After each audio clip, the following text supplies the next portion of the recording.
ഏതൂട്ടന്റെ മുഖം ഇങ്ങനെ ഇരിക്കുന്ന കാണുമ്പോൾ തന്നെ നിങ്ങൾക്ക് മനസ്സിലാവുന്നില്ലേ? ആൾക്ക് ചെറിയ രീതിയിൽ പനിയുണ്ട്. അതുകൊണ്ട് തന്നെ ഇന്ന് ഫുഡ് കഴിക്കാനും നല്ല മടിയായിരുന്നു. അതുകൊണ്ട് നമ്മൾ തേങ്ങാപ്പാലൊഴിച്ച് ഇച്ചിരി കഞ്ഞിയാണ് കേട്ടോ ആക്കി കൊടുക്കുന്നത്.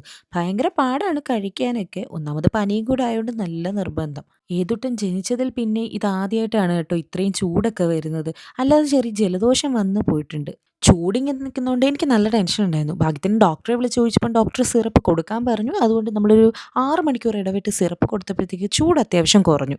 വൈകിട്ട് വരെ നല്ല ബഹളം കഴിഞ്ഞ് ഏതൂട്ടൻ ഉറക്കമായിട്ടുണ്ട്. അങ്ങനെ അമ്മയും അമ്മൂമ്മയെ ഏൽപ്പിച്ചിട്ട് ഞാൻ നേരെ ദാണ്ട് ജിമ്മിലോട്ട് ഇറങ്ങി കേട്ടോ. കുറച്ച് ദിവസം ആയായിരുന്നു പോയിട്ട്. ഇപ്പം എന്തായാലും പോകുന്നുണ്ട് അടുപ്പിച്ച്. അജീഷേട്ടനാണെങ്കിൽ ഇവിടെ ചെടിക്ക് വെള്ളം ഒഴിക്കലും പരിപാലനവും ഒക്കെ ആയിട്ട് നിൽക്കുകയാണ്. അതിൻ്റെ ഇടയ്ക്ക് ദാണ്ട് നമ്മുടെ കിളിക്കുഞ്ഞ് മുട്ടയിട്ടിട്ടുണ്ടെന്നും പറഞ്ഞ് എന്നെ വിളിച്ച് കാണിച്ചു തന്നതാണ് അജീഷേട്ടൻ. അങ്ങനെ അവിടുന്ന് ഇറങ്ങി നേരെ നമ്മുടെ കൊച്ചൻ്റെ വീട്ടിൽ വന്നു. ഞാനും അമ്മുവും ചീക്കും, അതായത് എൻ്റെ നാത്തൂമാര്. അവളുമാരുടെ കൂടാണ് ഞങ്ങൾ 3 പേരുടെ കൂടാണ് എപ്പോഴും ജിമ്മിൽ പോകുന്നത്.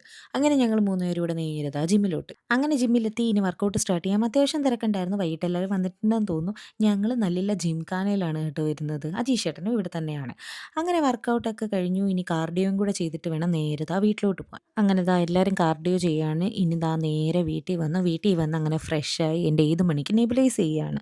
നല്ല പാടാണ് കേട്ടോ. ആൾ അടങ്ങിയിരിക്കത്തേ ഇല്ല. പിന്നെ ആ പുക വരുന്നതൊക്കെ കണ്ടിരിക്കാൻ അവൾക്ക് പ്രത്യേക ഇഷ്ടമാണ്. അതുകൊണ്ടൊക്കെ ഇച്ചിരിയൊക്കെ കൊള്ളും. പിറ്റേന്ന് എന്തായാലും പനിയൊക്കെ മാറിയിട്ടുണ്ട്. ആള് ദാണ്ട് വീണ്ടും ഉഷാറായിട്ടുണ്ട്. ചെറിയൊരു തുമ്മൽ ബാക്കിയുണ്ട്. അത് പിന്നെ നമ്മൾ അടുപ്പിച്ച് നെബുലൈസും ചെയ്യുന്നുണ്ട്. ഇന്നലത്തെ പോലെയല്ല, ഏതൂട്ടൻ ഫുൾ ഓൺ ഫുൾ പവർ ആയിട്ടുണ്ട്. അപ്പോൾ നിങ്ങൾ എന്തായാലും കുഞ്ഞുമക്കളെ എന്നും ശ്രദ്ധിച്ചോണം. കാരണം ഇപ്പോഴത്തെ ക്ലൈമറ്റിൽ കുഞ്ഞുങ്ങൾക്ക് പെട്ടെന്ന് പനി വരാൻ ചാൻസ് ഉണ്ട്. അപ്പോൾ അത്രയേ ഉള്ളൂ. കുഞ്ഞൊരു പനിക്കഥ ഇങ്ങനെ അങ്ങ് പോയി. പുതിയ പുതിയ വിശേഷങ്ങളുമായി പുതിയ പുതിയ വീഡിയോ കാണാം. Bye bye.